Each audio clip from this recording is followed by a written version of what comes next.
மகளே, நீங்க இதை கேட்க வந்து இருக்கிறாய் என்றால் உங்க மனசு ரொம்ப பாரமாக இருந்திருக்கும் என நினைக்கிறேன்.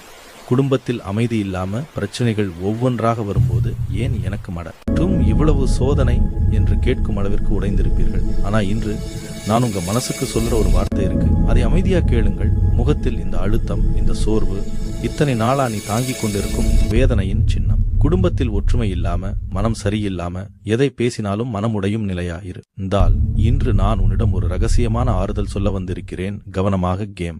நீ உன் குடும்பத்துக்காக எவ்வளவு உழைத்திருக்கிறாய், அதை யாரும் புரிந்து கொள்ளவே இல்லை என ஒரு வரி என் மனதுக்குள் இருந்து கொண்டே இருக்கிறது. ஆனா நான் அதை புரிந்து வைத்துள்ளேன்.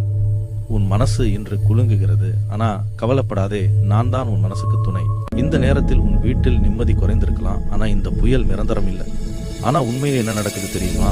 நான் உன் குடும்பத்தை ஒரு புதிய நிலையில் கொண்டு செல்வதற்காக சில தேவையில்லாத விஷயங்களை உன் வாழ்க்கை